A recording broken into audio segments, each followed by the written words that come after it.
Have you received a demand notice from the Income Tax Department? Responding to the outstanding demand using the e-filing portal is easy. Log in to your e-filing account by entering your user ID, password, and captcha code, or OTP. Go to the e-file menu and click the Response to Outstanding Demand option. You will see a list of your outstanding tax demands. Click Submit in the response column. 4 options are listed. Demand is correct. Demand is partially correct. Disagree with demand.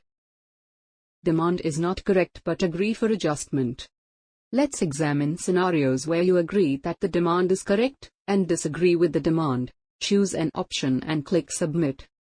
In neither scenario, you need to fill all necessary fields, upload necessary documents, and submit your response.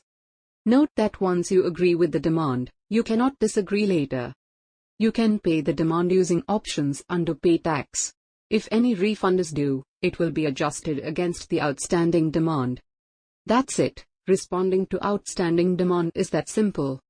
For any further information or clarification, please call the e-filing helpline number 1-800-103-0025.